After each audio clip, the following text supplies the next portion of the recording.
everyone from the American Australian Association. We've got hundreds of folks joining us in our audience today. So thank you all for registering and participating. We've got people from Maitland to Montreal, South Yarra to Seoul, Byron Bay and Jakarta. I'm delighted to welcome our speaker, Zjantelle Cammisa Markel. We spoke last in December and we've got lots of updates. In case you miss anything or want to hear something again, we will make a recording available in the next 24 hours. Our past webinars are also available on the American Australian Association's website. So Zjantelle, let's get right into it. Sounds great, Louisa. And I have to comment, you're looking fabulous tonight with this sparkly jacket. I love it. We both have sparkly jackets on. Thank you.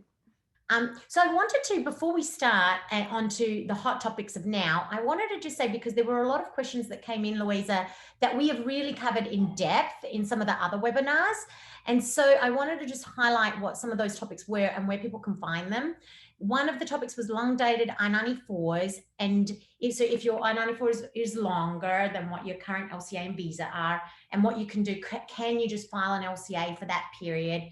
That question came up a few times again this time, but we went into it such depth last time that we won't be covering that today. But anyone that's interested in that can go to the webinar of December 15th that you've got on your website. There was also, we did talk a lot about preserving your green card and your ability to file citizenship if you are abroad. I know we might get to that to the end today, but not as in depth as last time. So if you're really worried about that at all, definitely go check out last time. We've also talked about claiming unemployment insurance before.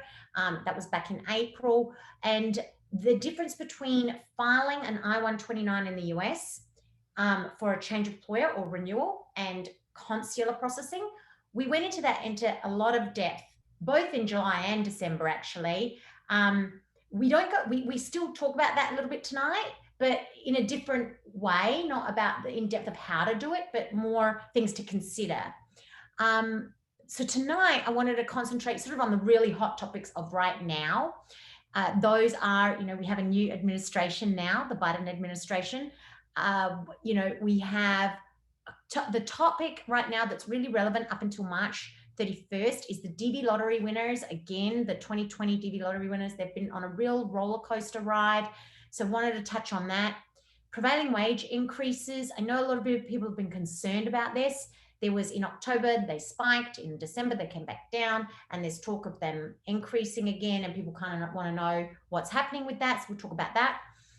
Biometric appointments, E3Ds and EADs. People want to know how long it's taking for EADs because they're taking a long time.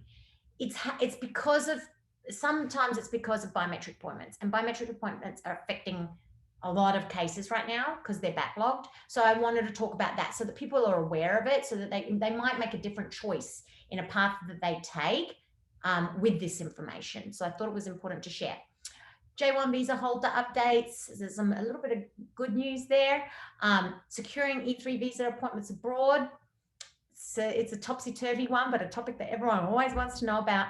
And then the E3 renewal and or change of employer in the US. A few more updates on that, on what we're seeing at the moment with that.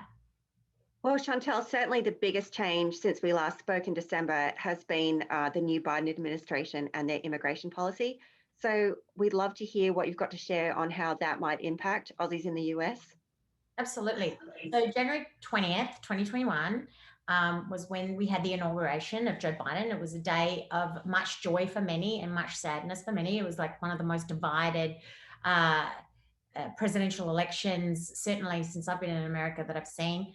I think that most of our viewers, will likely be happy with the outcome, because I think that this administration will be a little bit more immigrant friendly than the last administration. So I think that will be good. What I want to point out, the first load of questions that I received when the current administration took over was, oh, so there's going to be easier to get a green card now. Can we start on that? I heard that there's a green card for entrepreneurs. Can we start that? So things like that, some things are going to require legislation to put in place. So they're going to take some time. There are some things that the president can do that are really quick, like executive orders. We saw Trump do a bunch of executive orders, and even Biden in his first days in presidency, he has executed a lot of executive orders also. For example, the order to lift the Muslim travel ban and some others that we're going to talk about. But the thing I think that is important to bring up is, or that I wanted to sort of touch on, is what does it look like? What's his immigration bill generally look like? So I thought I would highlight the things that stick out, the main points of it, which is I think we're going to see he's talked about a legalization and a path to citizenship for undocumented immigrants.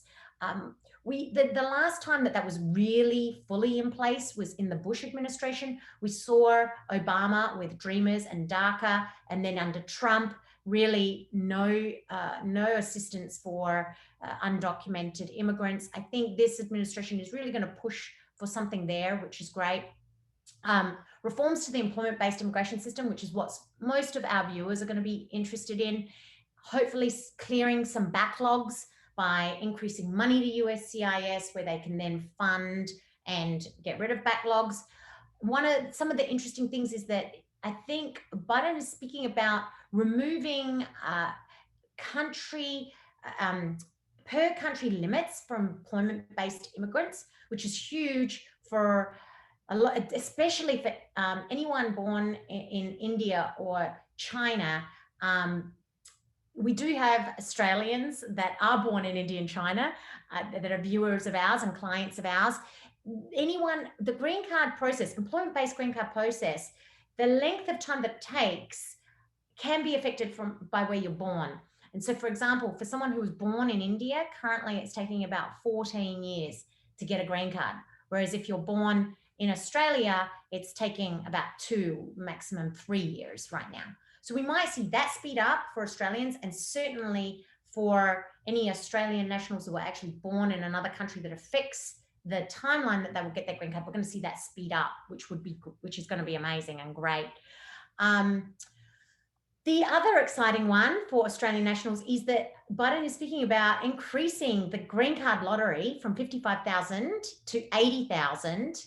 Under Trump, he was trying to get rid of it and eliminate it completely. So this is a really big relief and very exciting, quite frankly, because the way that the DV lottery works, when they draw the numbers, they draw a certain percentage from different areas, and Oceania, which is where Australia is part of, actually gets a greater percentage of the draw. So we should see more Australians win green cards through the green card lottery as well, if that goes into place. So this bill will take time. It may not look exactly like this.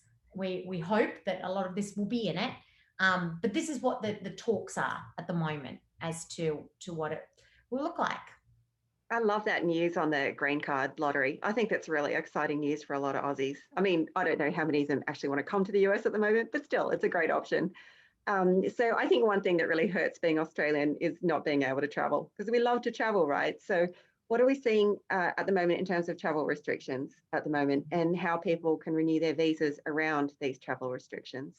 Yeah.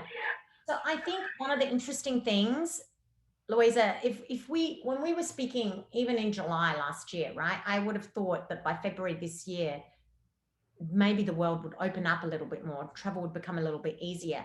What we're seeing right now is travel is actually becoming harder, but I think it's like, you know how things get harder before they become easier? I think we're in that phase. So I'm hoping that it's that it's becoming harder before it becomes easier, and that more countries will open up because of the introduction of these protocols. So we're seeing a lot of countries, including the US, introduce testing protocols to be able to enter their country, and also the US. So as of January 26th, it is now required, if you're going to be entering the US, that you have a COVID, to be able to get on the plane, you need to show a negative COVID test. And that could be a negative PCR test, that's the one that takes a bit longer to get back, or a negative rapid test, which CityMD here in the city, you can get back in 20 minutes.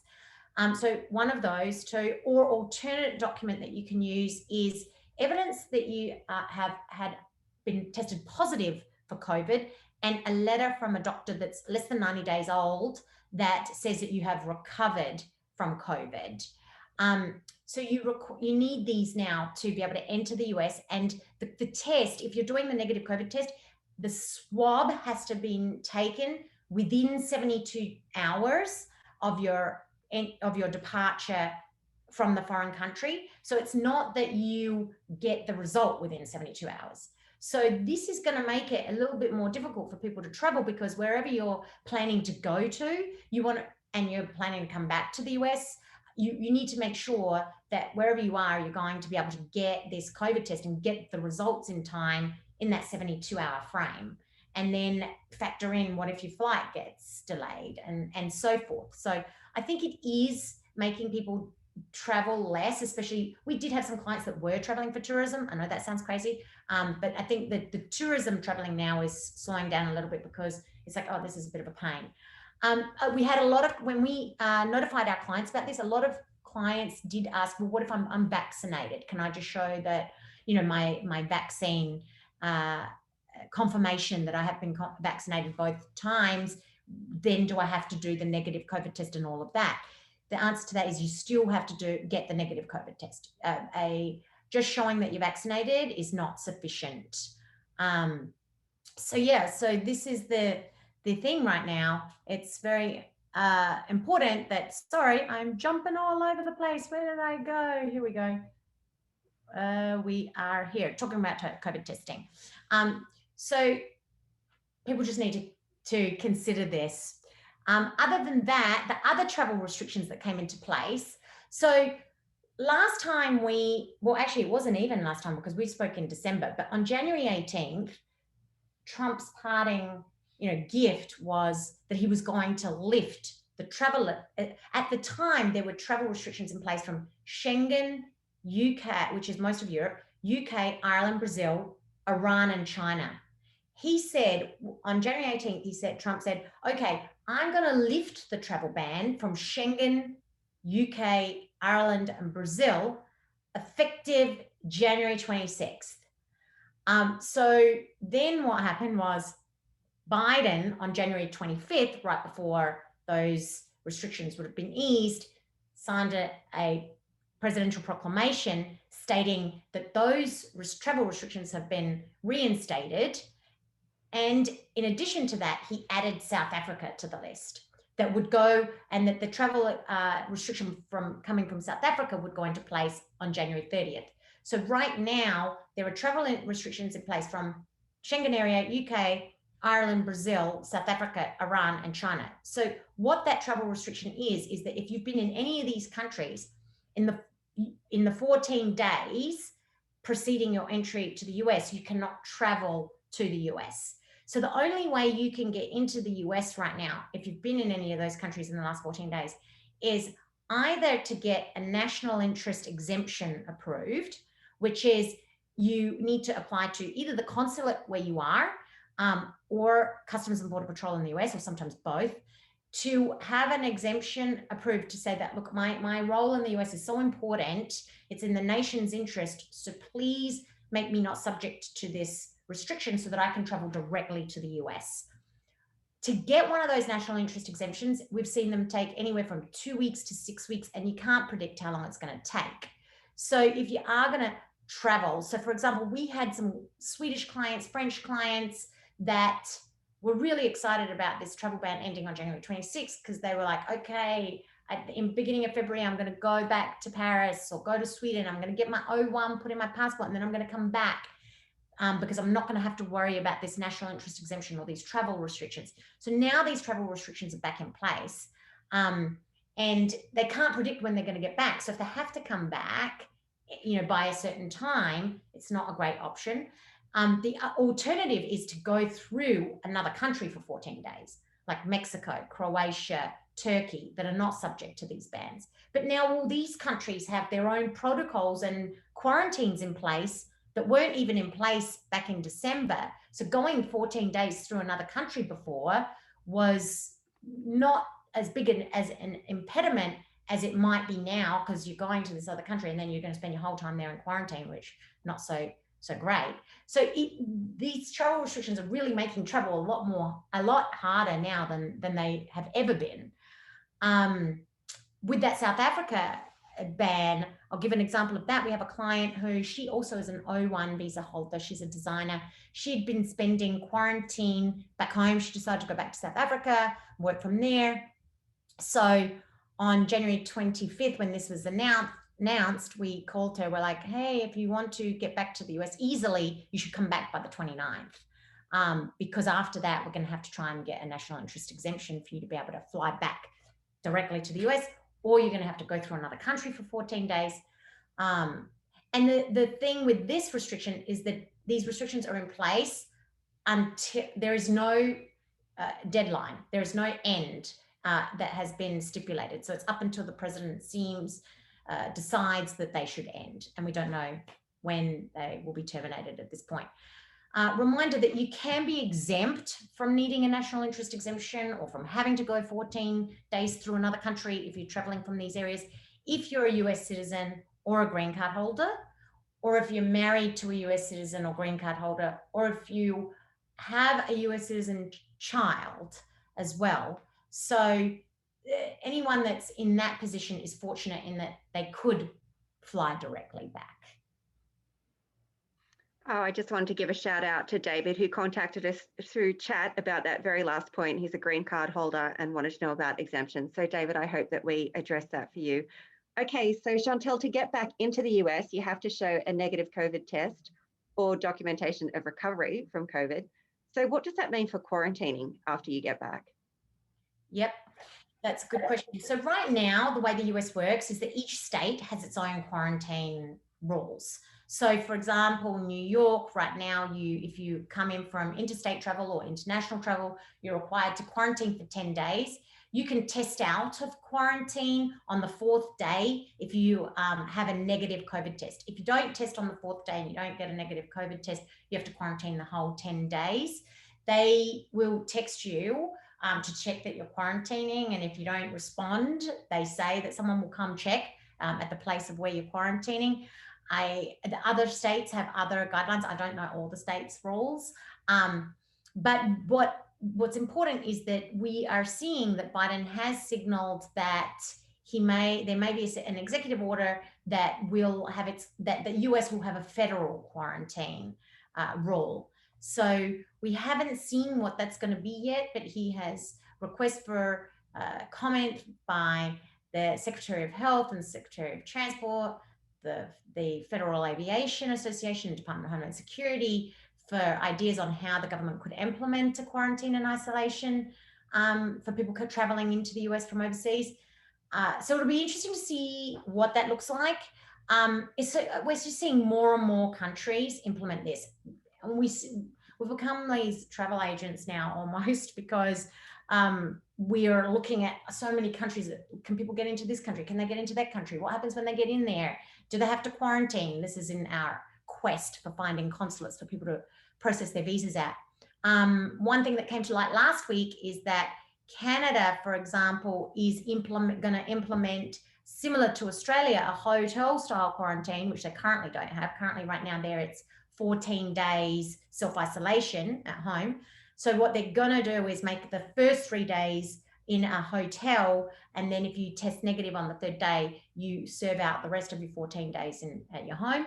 And if you test positive, then you will stay in the hotel. It's not in place yet, but that's what they're saying is going to come in place. Another one that we know changed very recently, because we've had clients traveling to and from there, is Chile. So they now have a 10-day quarantine, test out on day 7. So it's all over the place. It's like every country has a different number of 14 days, 10 days, 7-day test out, 4-day test out, 3-day test out. It's like, oh my gosh. But yeah, it'll be interesting to see what the US puts in place with this. So it looks like more restrictions will come into place before the world opens up, I think. So we've talked a little bit about DB lottery winners tonight, but we talked a lot about it last time in December, as the presidential proclamation was due to expire on December 31st. So can you give us some updates for DB lottery holders? Absolutely. So the DB lottery, there were 2 presidential proclamations that were supposed to come to an end on December 31st. One of them affected immigrants, so green card, people pursuing green cards. And the other one affected non-immigrants, predominantly H's, J's, L's, and the issuance of those visas. So the first ones I'll talk about here is the one that affected immigrants, and it affected the people that predominantly affected were people that were looking for getting an employment-based green card from outside the US, and family-based green cards for spouses and children of green card holders that we're trying to get them from outside the US. A lot of our clients were not affected by that because you can switch it to, often you can switch that process to be from within the US, and that was continuing. So the predominant client base from all of our Australian client base that were affected were the DV visa winners, the lottery winners from the 2020 batch that have been through this roller coaster, right? Because what had happened was, first of all, they needed to get their immigrant visas issued by September 30th. And the proclamation, when the proclamation came out, all the consulates stopped giving out the green card stickers, saying, well, you're not going to be able to go to the US anyway because there's this proclamation in place till December 31st, so we're not going to give you the visa sticker.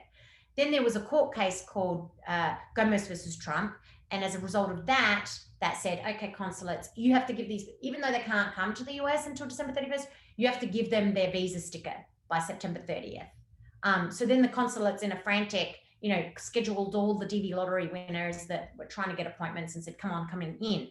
And during that time, we also saw in September of last year, not many, E3 emergency appointments getting approved because they were trying to accommodate all these great DV lottery winners.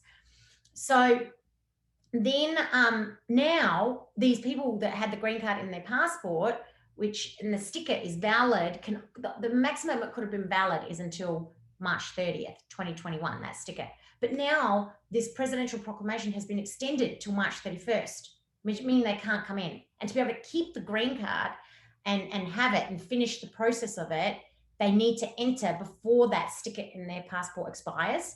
So if they can't enter and before March 31st, they're going to be screwed and lose that green card, which is really horrible. So we're hoping that there'll be some sort of court case that will allow them to enter and carve them out of this restriction and this proclamation, and or a provision perhaps that extends their visa sticker that then will allow them to enter after March 31st. I'm sure we're going to see litigation and court cases around this. So this is like really something that's stressing out a lot of people that did win the DV lottery. The only thing that people can try to do right now is see if they're exempt in any way, or if they could get a national interest exemption, which is that they could try to claim if they get that. It's similar to what I was explaining before. You get authorization to not be subject to the proclamation to be able to actually fly here, but you have to show that your entry to the US is in the nation's interest. That's easier for someone that might have already had been working in the US or in the US or have employment that they're going to start in the US. It's harder for people that just won the lottery and have not yet created any ties to the US to claim that their entry to the US is going to be in the nation's interest.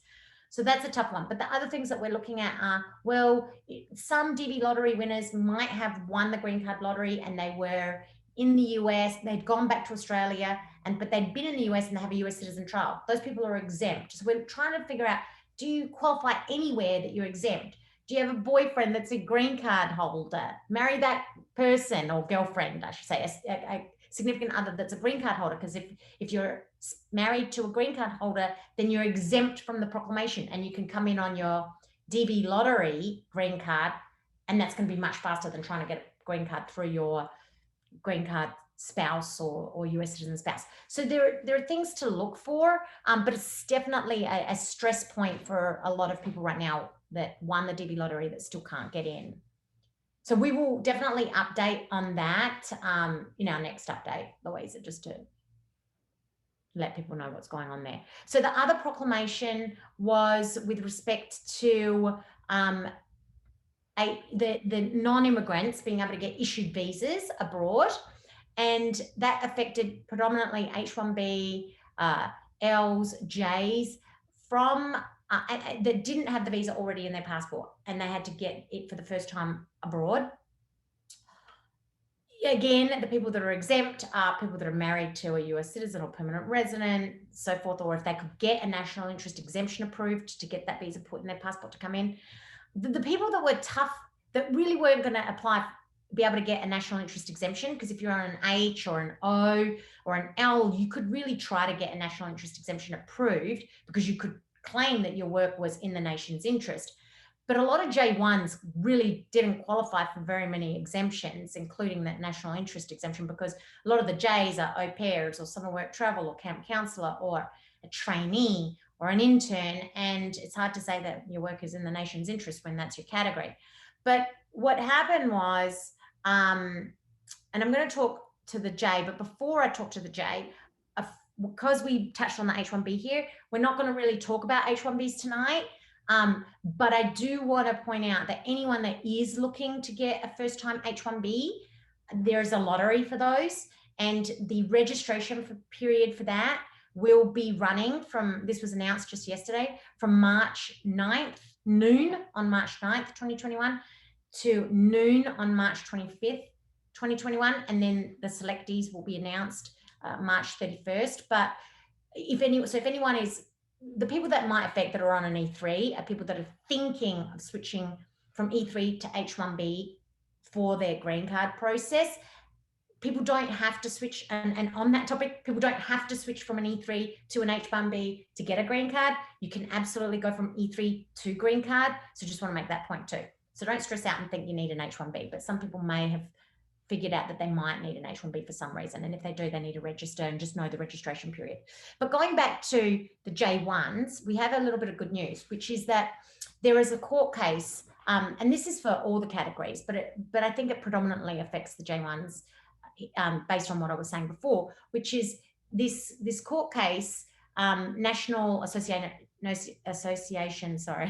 of Manufacturers and versus the Department of Homeland Security, has basically said that the presidential proclamation won't apply to the named plaintiffs in that case or members of plaintiff associations. So where that bit is important is that one of the members of the plaintiff association is the US Chamber of Commerce. So this means that if your J sponsor company or your J host company, which is the employer or usually, then you're not subject to this proclamation. So you could get a J1 before March 31st. Employers and organizations can now join the US Chamber of Commerce so that their people are not subject to this presidential proclamation. So if anyone's desperately needing to get in on a J1 before March 31st, this is just good to know that they might have this avenue. March 31st is around the corner now. It's only 6 weeks away. And the other hurdle that people still have to face is getting an actual visa appointment. So, but we are working on one of these right now for someone who the training program does start before March 31st. So we are trying to get him an emergency appointment. We're going to be using this case to show that he's exempt so that he can enter the US and start this J1 training program before March 31st. So hopefully we'll have an update on that next time. So see if we got that one through. Hey, Zjantelle, last time we met, we talked a lot about prevailing wage jumps. Have there been any updates with respect to this? Yeah. So this is a lot of people are stressed out about this and keep asking about it. So what we saw, so last October, and we spoke about this in December, and I went through it really in detail with examples in our December webinar. So if anyone's interested in what it looked like, they can go back to that because we had images and we showed what happened. So October 6th, they announced wages are going to jump on October 8th. On October 8th, the prevailing wages for E3s, and this affects H1Bs as well, and perm-based green cards, prevailing wages jumped significantly. So much so that people that were needed to renew their visas or were getting job offers with new employers, their renewals, their employment was being jeopardized. Their renewal or this opportunity with new employers was getting jeopardized because the prevailing wage was jumping above what the employer had offered them or was willing to continue their employment at. And so this has caused a lot of anxiety because on January 14th, so on December 9th, sorry, that was rescinded, and so all the prevailing wages went back to normal. But then on January 14th, the Trump administration published a final rule saying, you know what, we are going to be increasing the prevailing wages again, and that's going to go into effect on March 15th. Biden came in and said, you know what, no, let's just put a freeze on this, and he put a freeze on it for 60 days and said, we need some time to look at this and see if we're going to either implement it or just, if it gets challenged, not implement it. But now they have to decide by May 14th, basically, as to whether this will go ahead or not. If what was published in the Federal Register goes ahead, I wanted to share what it will look like so that people don't worry too much about it, because I know I always get this question like, oh, what if it goes up and then I'm not going to be able to keep my job again? And so don't be stressed. If it goes into effect, we will know by May 14th, and the prevailing wages will not go up until July 1st. That's when prevailing wages generally go up every year anyway. They only go up a little bit though, and sometimes they go down. But what we will see if this goes into effect this July, and I'm going to just use my cursor here. So I'll use wage level 1 as an example because that's what I used last December. Currently, the wage level 1 wages are at the 17th percentile for that profession. What we saw in October is it jumped from 17th percentile to 45th percentile. So, for example, someone who was earning $42,000 a year, suddenly their wage jumped to $57,000, or someone that was earning $110,000, their wage, this was for level 4, jumped to $208,000, right? Significant jump. So what they're saying now is that, okay, we will make the jump go, so for wage level 1, the jump will go to 35th percentile. So it's not going to jump as much as it did in October. And in addition, that's going to be phased in over 3 years. So at the end of 3 years, it'll be at the full 35th percentile. But so in July, we'll see it jump from 17th percentile to about the 29th percentile, then the following year, the 31.5, and then the following year, 33.25. And then by the 3rd year at the full 35th percentile. So it will take over 3 years. And even at that point, it won't jump to as high as it was in October. So, and that being said, when it did jump in October, we did find solutions for people. We were able to look for alternative wage sources. Those would still be able to be used. We were able to come up with, does the person's profession fit under a different wage data, different SOC code? And we were able to be creative to really work with clients to make sure that the prevailing wage was not an issue with their continuing employment or employment offers. So just wanted to go over this because I know we've had so many clients ask.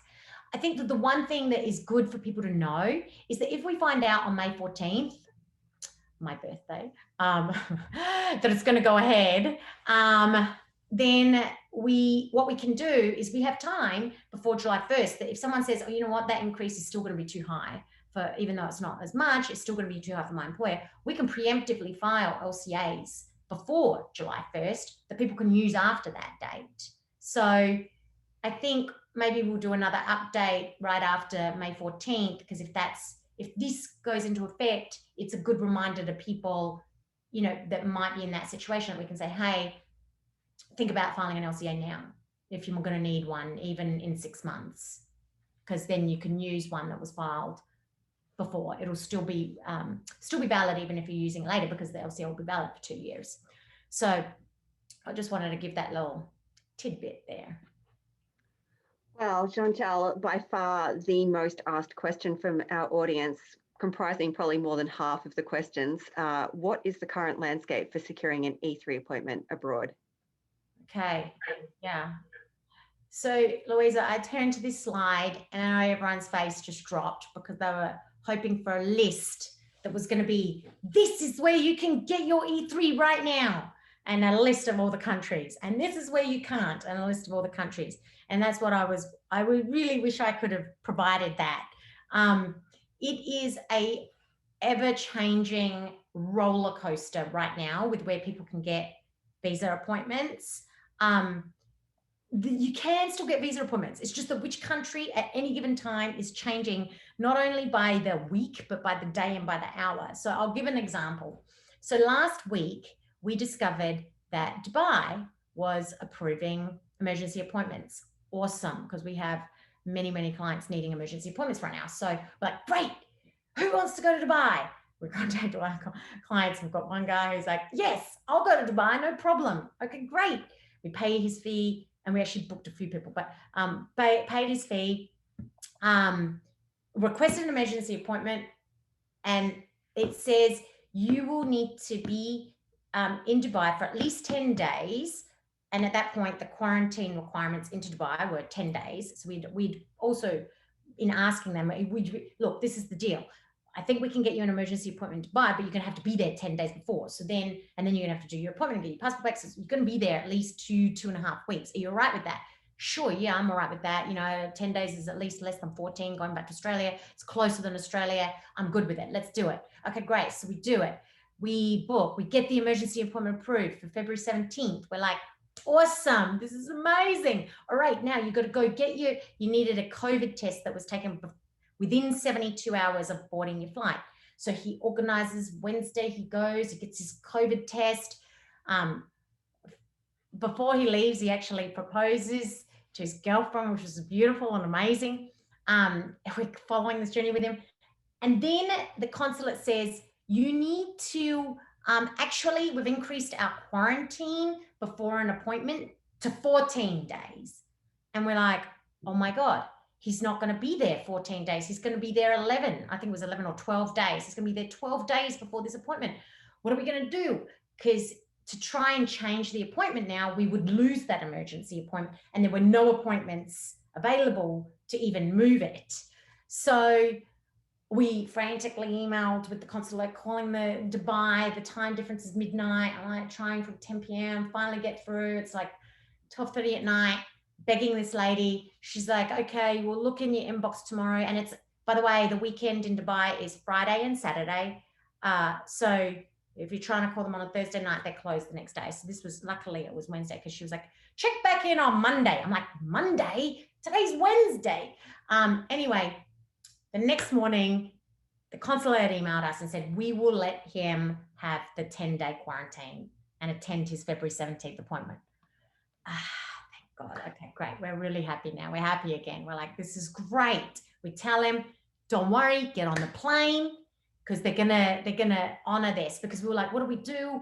We can't push it. Do we cancel it? Does he not get on the plane? Does he get on the plane? So he gets on the plane, He arrives in Dubai. Then Dubai says, oh, your COVID test is expired. I think they got it wrong. They said that it needed to be 72 valid within 72 hours from when he arrives. But the rule says from departure. But in any event, he was like, it wasn't a big deal. It was fine. I just did the COVID test that they wanted me to do right there in the airport. It was $50. No problem. Okay, great. So then he's there. I'm here. Yay, great. Next thing you know, that night, in comes an email from the consulate. We are canceling the appointments. We're canceling all appointments.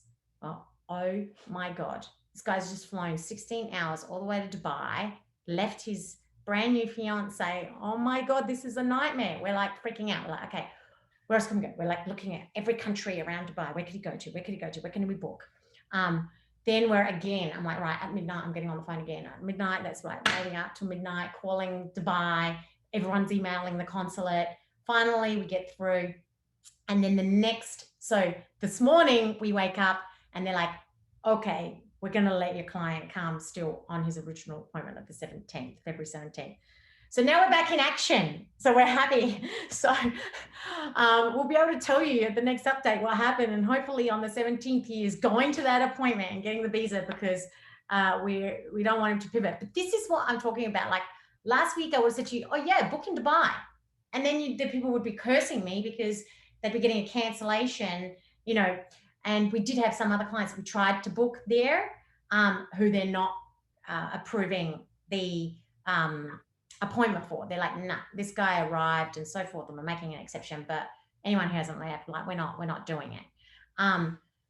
So it is a really play-by-play, minute by minute. I was on the phone with a employer today, and I was with him, I was on the phone with him last week and I said, I think Athens. Looks like you can get into Athens. We're going to try Athens. Today we're like, yeah, Athens not going to work. So he's like, really, this is like playing the game whack-a-mole, right? Like every time it's like you're whacking it and another one pops up and then you go to whack it and it's gone. And I'm like, there's such a good analogy because that's what it feels like right now in our office.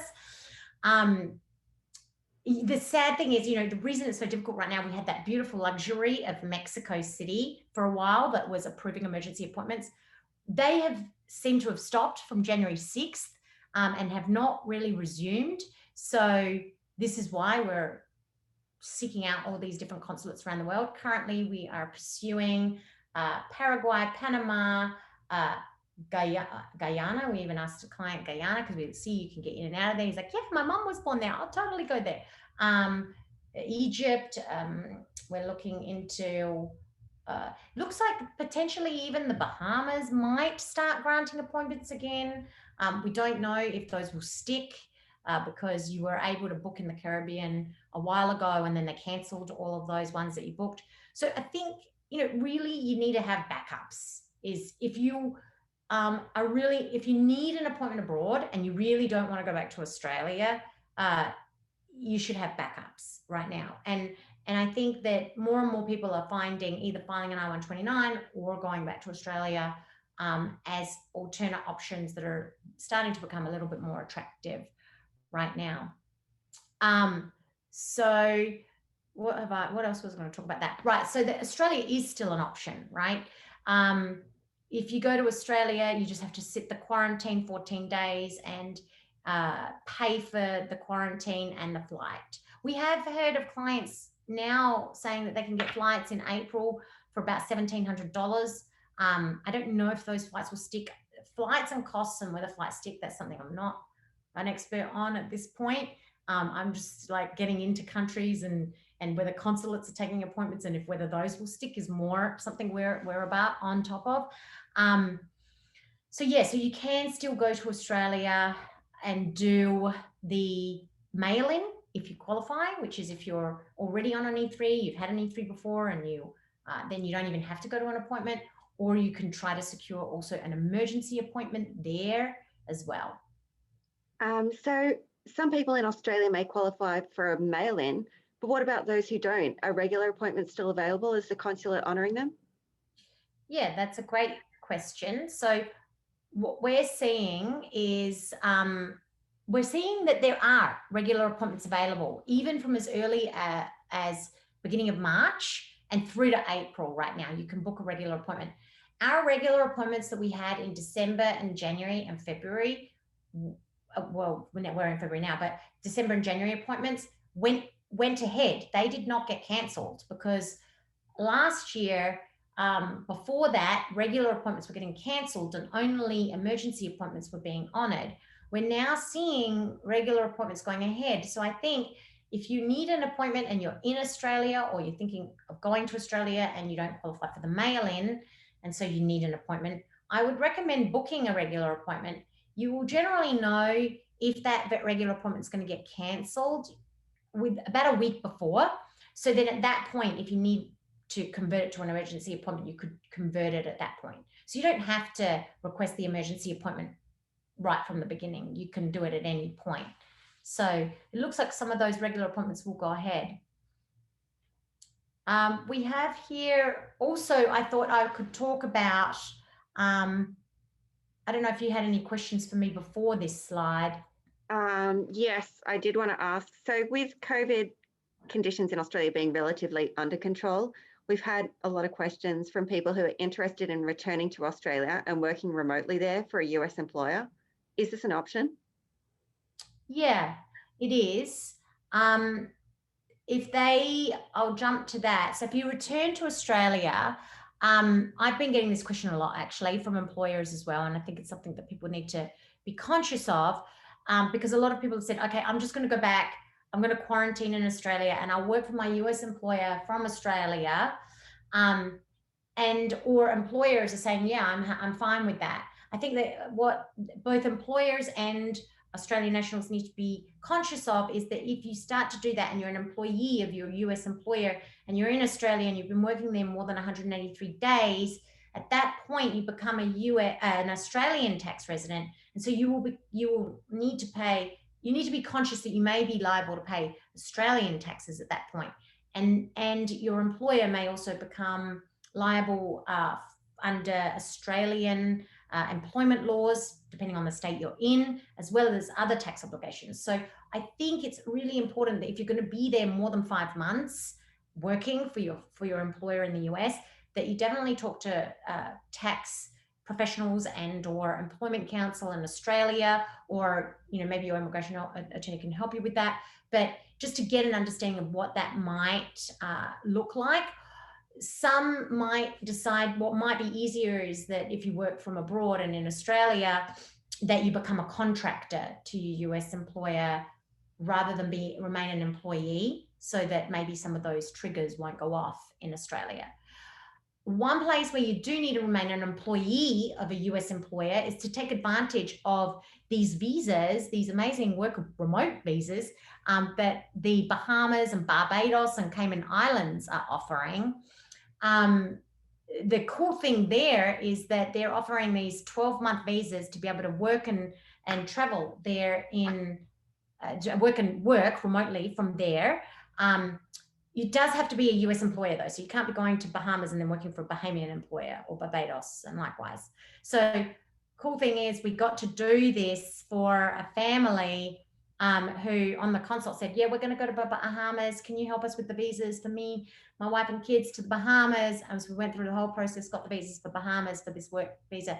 And then he's like, oh no, I meant Barbados. So now we just did the visa for Barbados. So we are very fluent in these visas now to Bahamas and Barbados, thanking this family. Before we jump to the next section though, I do want to go back to this slide, just because we jumped over it, which is to say that other options, if you can't get an appointment abroad and you can't go back to Australia, you can do the renewal in the US and or change of employer from within the US. And I want to give a few updates on that.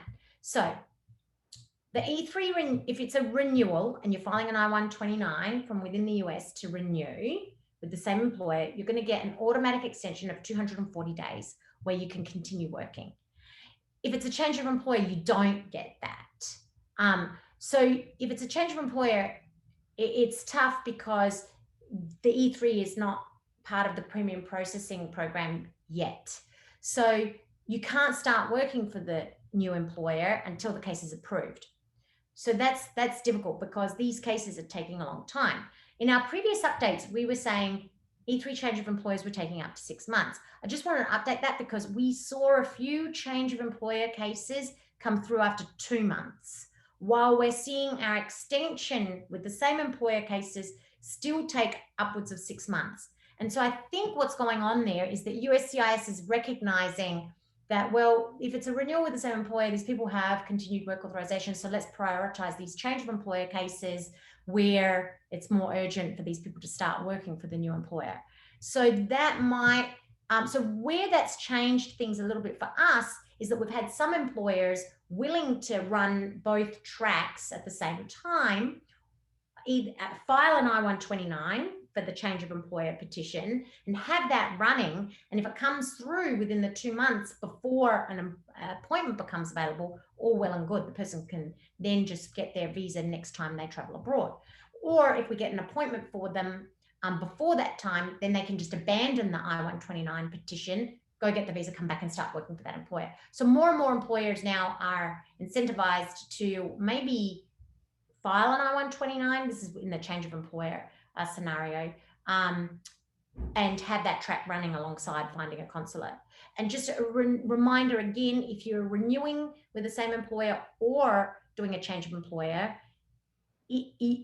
although you can stay, and if it gets approved, you're approved to work for that employer for 2 years, you are not able to travel internationally without getting the visa put in your passport again, which is doing that whole E3 visa process at the consulate abroad. So this is another reason why people just want a consular process. Go to the consulate, get the visa and come back, because when you file an I-129, essentially you're doing the process twice. So, which is tough, especially if you've got, you know, yourself and family members that you need to consider. So we're here. I think we were talking about that family, Zjantelle, is that right? We were, and families, yeah, with just visa processing, there's a lot to do with, some people don't have to just think about themselves sometimes, they have to think about their family members too. This is more complex once you've got, you know, a whole family to consider. Okay, so speaking of spouses and children, we've had questions about timeframes for employment authorization documents, EADs. So how long are people waiting at the moment? Yeah, so that's a really great question. We have so many people asking about the EADs because it is just a nightmare for many people, especially if they have an EAD already and they're trying to get their second EAD, because especially for E3s, people who are on a green card and have an EAD, renewing the extension, they get to automatically keep working, even just having filed the extension of the EAD, but that doesn't transfer across to people that are filing an EAD under an E3 or an extension of an EAD under an E3 or L or E2, the categories that we're seeing a lot of our clients and viewers needing. So what happens is people's old EAD expires and they haven't got the new EAD yet, and they're getting a gap in their employment, which is really difficult. If that person is Australian, typically they can try to get an appointment abroad and get an E3 visa themselves if the employer is willing to sponsor them and they have an employer. But this EAD issue is a big problem. It's particularly a problem. So regular EADs, if you have the E3D visa, so you traveled abroad with your spouse who went and got their E3, you managed to do that, you got your appointment, you came back and you have the E3D in your passport. If you're filing that EAD, we're seeing those come through in about 3-4 months for Australian E3Ds. EADs for spouses that are filing for spouses of green card holders. And this was a question actually as well that I hadn't addressed in the PowerPoint, but I'm going to address it for that person. Someone asked, how long is it the advanced parole taking if you're filing for a green card? So this comes in because the advanced parole and the EAD come as one document when you file for the EAD based on marriage to a citizen or permanent resident. And those are taking close to 8 months. So, which is crazy. But if we jump back to E3Ds, if you're filing a straight EAD, it's taking about 4 or 5 months. Where we're seeing them take a long time, and this is why it's taking a long time for the marriage cases as well, by the way, is if you are switching your status from anything to E3D or L2 or a category that's, you know, a derivative of your spouse where you can get work authorization. So you are filing a change of status together with that EAD. Those are taking close to 8 months. It's crazy. And the reason is because any change of status application requires the person to have a biometrics appointment.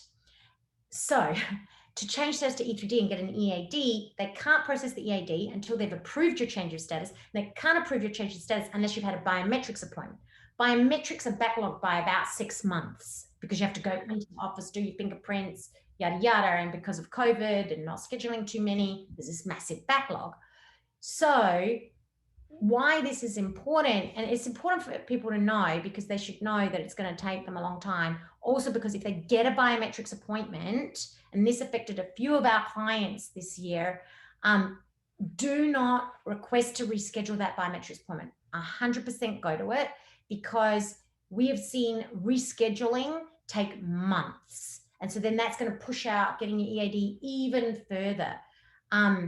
So definitely go to that biometrics appointment. It wasn't an issue before because we had clients, we were able to say to clients, okay, you've got your biometrics appointment, you can't make it that day, go there the following week with that appointment notice and they'll let you in and they'll do your biometrics.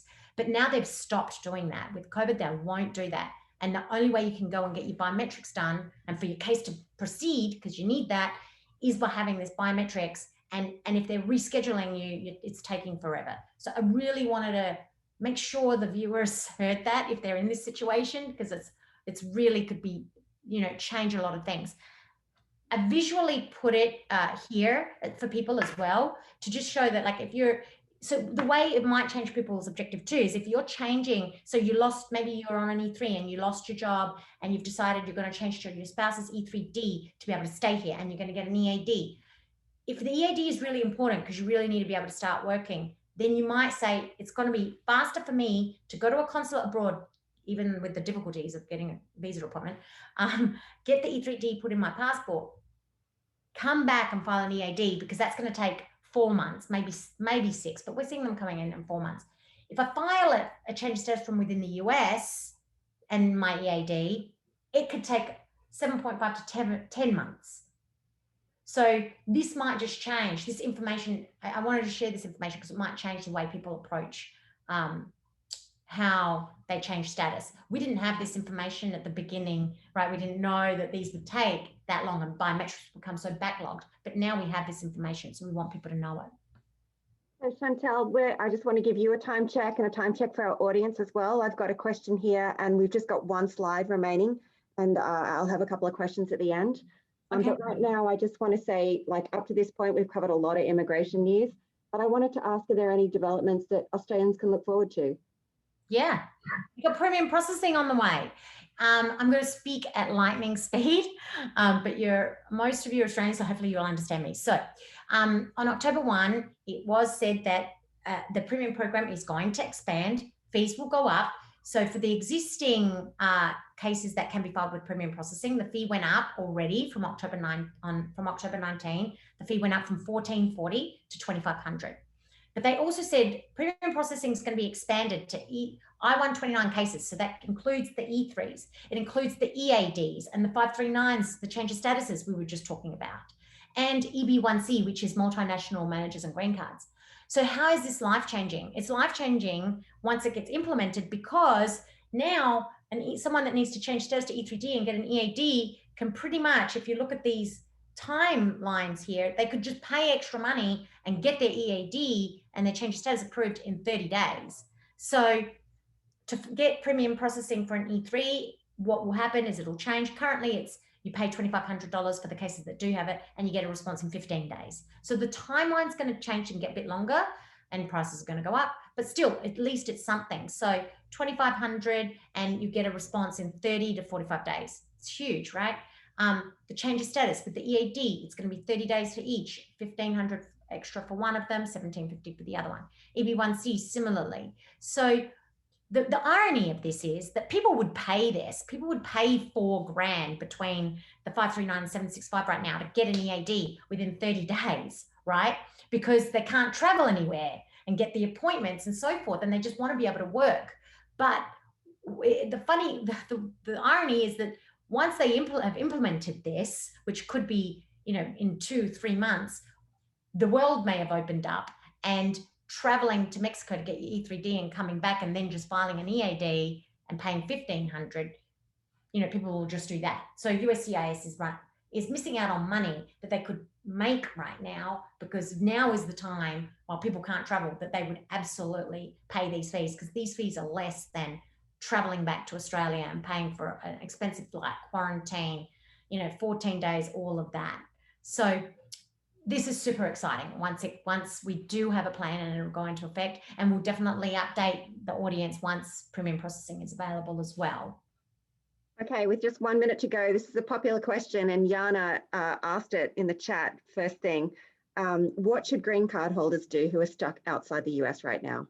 Absolutely. So we covered that in real lot of depth last time. So anyone with that question can go back to the last webinar. But what I did want to say is that if you're outside the US and you have a green, because we've had a lot of clients ask this and be really stressed. We had a client last week who's like, oh my God, I'm on 363 days. Do I have to get on a flight? Am I going to lose my green card and it's gone and that's it? If you do go over the 365 days of being outside the country on your green card, it is not a given that you will lose your green card. And in fact, it's unlikely you will lose your green card. When you come back in the next time, what might happen is you go into secondary inspection, or the immigration officers might say, you've been out a long time. Even if they say to you, we think you should give us back your green card, they cannot actually take your green card away from you. You can ask to be seen before an immigration judge, where you can plead your case and say, I did not intend to give up my green card, and under current conditions, you would likely prevail. We've never had a client even have to get to that point, actually. We've had clients that have been out up to even 2 years and been able to come back. So just want people that are there right now, and I know it's coming on close to a year, to just not freak out and think they have to go on a plane next week. So if you can come in in May, June, July, you know, and that's better for you, it will be okay if you do that. It will be okay. And we can help people through that if they're worried about it. Zjantelle, thanks. That was amazing. So we got a ton of questions through chat. We didn't get through all of them, but our contact details and Zjantelle's are up on the slide. So feel free to email us and get in touch. We'll also have the recording up on our website. But Zjantelle, thanks. That was really great. And I look forward to our next update, which we're sort of talking about doing in April. Is that right? Yeah, I think we'll do one in April, like that corresponds with these milestones, just so that everyone knows too. I'm actually going to be doing first time ever Instagram live. So if it's botchy, don't blame me, at 8 p.m. tonight with two clients that processed their visa in Chile, and just, you know, asking them about their experience. And we wanted to share that with everyone. So if anyone wants to watch that, again, it's our first time doing it, but so they can log on. Our Instagram is just Cammisa Markel, the way it's spelt.